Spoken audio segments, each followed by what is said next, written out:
Hello everyone, and thank you so much for tuning in to ChasingCinema.com's official YouTube channel. Always love that. Today I'm going to be reviewing the 2016 film 20th Century Woman as it opens up here today in Las Vegas. Now, I actually saw this film probably at the end of November, if not the beginning of December.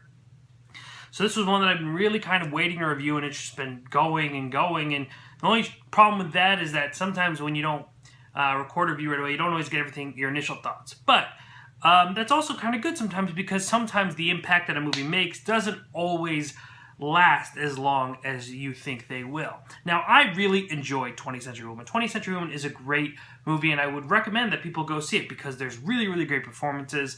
I found it to be quite charming and funny in this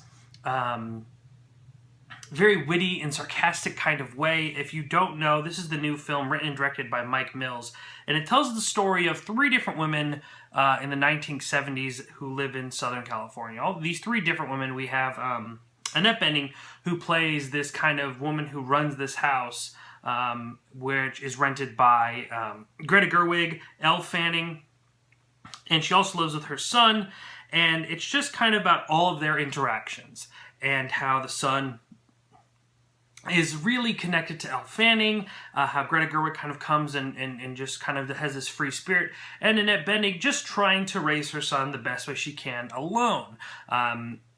You know, I think what's really good about 20th Century Woman is the performances, right? Like, this is a movie that boasts really, really solid performances and manages to take a movie that doesn't tackle these huge, I mean, there's some drama, of course, but, like, you know, you're not looking at something as large and heavy as Manchester by the Sea or Moonlight, and is able to balance that really well with comedy and insight and just kind of honesty. The real hero of this movie, though, is Annette Benning. Her performance is truly outstanding. Greta Gerwig is someone that I absolutely love and I think is just amazing, and she's really good in this movie too. But again, I think performances is probably what this movie boasts more than anything. As you could hear, my dogs totally agree with me. It's also another factor of this movie that really works is the script. I think that the writing, the character development, all those things are there to really kind of make these three women, including Annette Benning's son, all really interesting, complex characters that we want to know about. We want to know about their interactions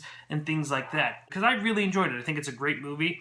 However, I probably loved this movie more the moment I saw it. However, in that month of seeing other things and letting time pass, I can't say that I have that insane enthusiasm as I did. So that's why I would give it 3 out of 4 stars. But again, a really solid movie. It's just the characters. Very few movies really let characters kind of develop on their own. You know, Stephen King, I know I'm kind of getting a little bit out there right now, but Stephen King always talks about, you know, you can't really make a plot because the best thing to do is just let the characters create the story for them. And you could really kind of feel Mike Mills going in that direction. The characters are doing what they want, and they feel genuine. They're not flat. They have so much to offer, and they have so much to engage you with. A great movie from Mike Mills, and definitely one of the better ones of the year. Make sure to go see 20th Century Woman. And if you haven't, you click this white eye right up here. You'll be able to see our movie reviews for Split, the new M. Night Shyamalan film, Triple X, The Return of Xander Cage, which I had to kind of be forced to review, but we'll let that be, as well as The Founder, the new Michael Keaton movie. Make sure to go check out that review. Also, next week, make sure to check out, or, well, not next week, but in a few days, our top 10 of 2016 will be up. Make sure to check that out. Ladies and gentlemen, my name is Jacob Tiranno, and please continue chasing cinema.